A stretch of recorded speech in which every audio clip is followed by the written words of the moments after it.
Spontaneous question.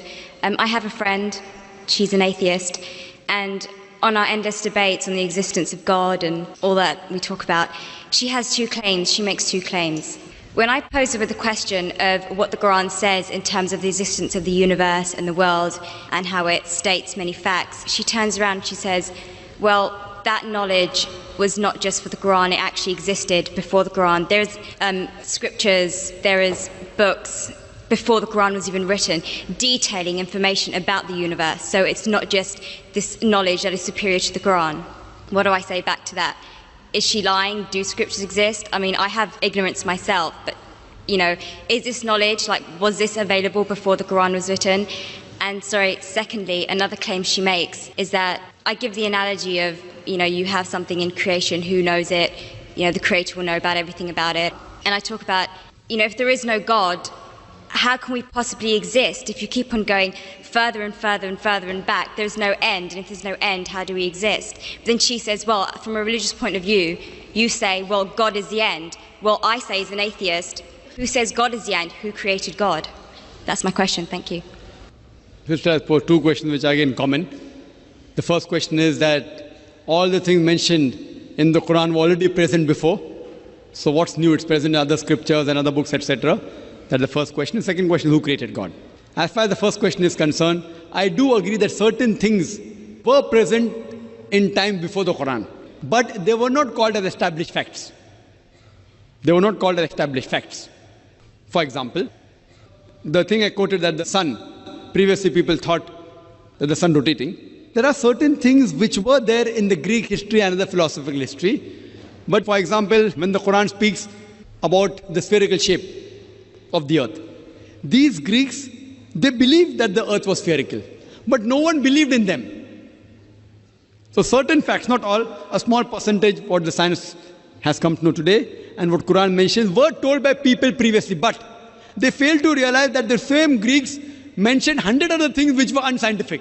The same Greek even mentioned that the earth was center of the universe, which is totally wrong.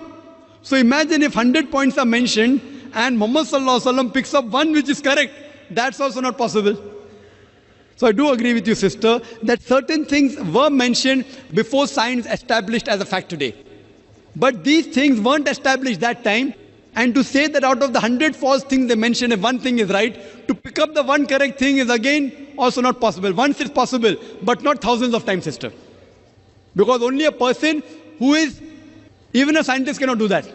Only the Creator himself can do, and that's Allah subhanahu wa ta'ala. So I do agree with you, but that portion which has been mentioned earlier in earlier scriptures and other philosophical books is a small portion, but that too, along with that portion, there are other things which aren't scientific mixed with that. Coming to the second part of the question, that who created God? Normally people in Dawah, they used a false strategy of logic, which tips itself. Most of the people, when they try to prove the existence of Allah subhanahu wa ta'ala, they say that everything has a creator. For example, who created this book? How did the book come into existence? Somebody created it. Who created it? And they go back. Where did you come into existence? Who created you? Your father. Who created your father? The grandfather. And then goes to God. Who created this microphone? Created the factory. Who created the factory? And then they try and prove who created the sun? God. Who created the moon? So based on this, they try and prove that everything has a creator, which according to me is a wrong logic. In my strategy, what I spoke today, I never said everything has a creator. That is the atheist who told me that the first person who will tell about the mechanism of this thing is the creator. I never said that. I say every created thing has a creator. But by definition, Almighty God is uncreated. It is like there's a person, suppose my friend, he comes and tells me that my brother John was admitted in the hospital. He gave birth to a baby. Was it a girl or a boy? Can you guess, sister? Was it a girl or a boy? Brother John gave birth to a baby. Was it a girl or a boy? Brother John was admitted to the hospital. He gave birth to a baby. Was it a girl or a boy?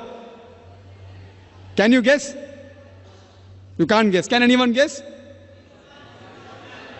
How can a man have a baby? So to ask the question, he gave birth to a baby, was it a girl or a boy, is illogical. The same thing, the definition of Allah is uncreated. The moment you say who created Allah, he ceases to be Allah. Therefore, the definition of God is uncreated. Therefore, Almighty God has got no creator if he is a true Almighty God. Hope that answers the question.